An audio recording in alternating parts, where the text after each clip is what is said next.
Epizodi i 9 i sezonit 6 podcastit Flasim. Fillojmë si gjithmonë me shënimet e javës. Nuk mund t'i nisja asesi këto shënime pa një urim paraprakisht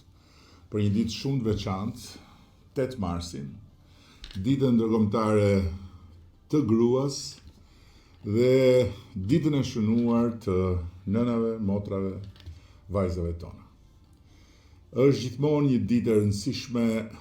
edhe për të shprehur mirënjohjen dhe respektin me të gjithë dashurinë e merituar për gratë dhe vajzat që kemi rreth nesh, por edhe për rolin e jashtëzakonshëm dhe të pazëvendësueshëm të tyre, jo vetëm në familje, po në shoqëri dhe në jetën e vendit, përfshirë edhe jetën politike dhe vendimarrjen. Dhe jam shumë krenar të them se sot kemi gjithnjë më shumë gra që udhëheqin, që drejtojnë, ndërtojnë, krijojnë dhe kontribuojnë drejt për drejt në zhvillimin e vendit tonë. Ato janë në parlament, ato janë në qeveri, ato janë në të gjithë zinxhirin e institucioneve, ato janë në sipërmarrje, ato janë në shkolla, në universitete, ato janë në teatro, në hapësirat e jetës artistike, ato janë në sport, ato janë kudo. Kudo një vlerë e shtuar, kudo një forcë e pazëvendësueshme. Dhe nuk mjafton të shohësh realitetin sot në vendit për kuptuar se energjia dhe roli i grave në jetën publike dhe shoqërore që ka qenë një rol i adresuar, i mbështetur, i promovuar në mënyrë të posaçme në këtë dekadë të qeverisjes sonë, ka pasur një impakt të jashtëzakonshëm. Ndaj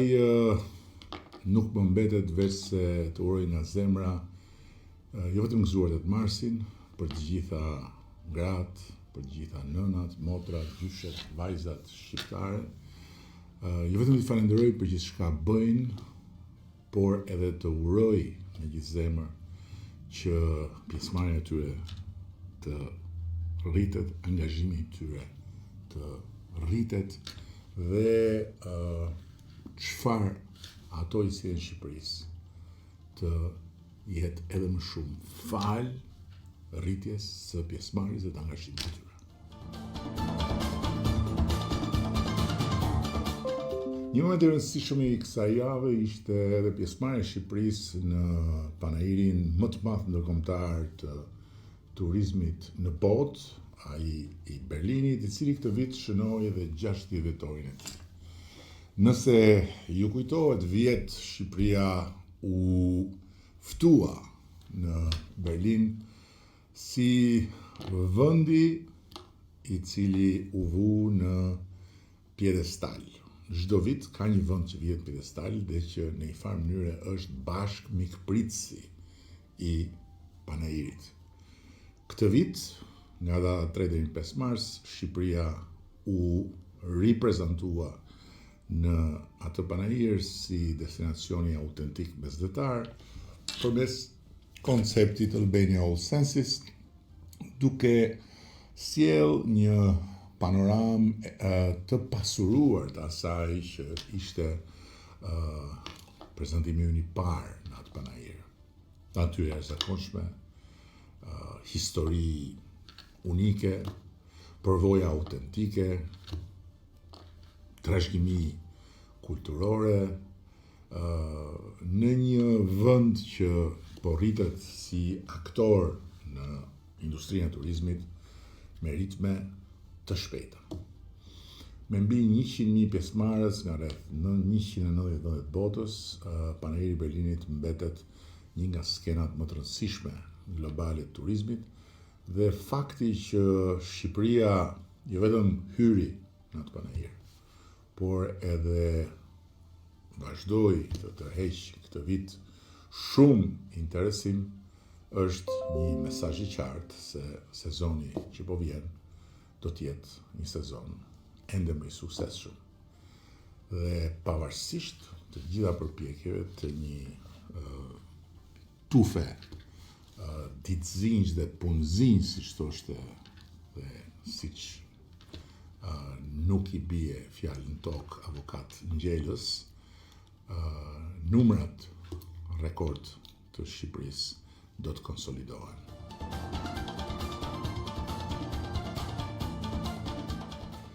Sigurisht që si të gjithë edhe ne jemi të prekur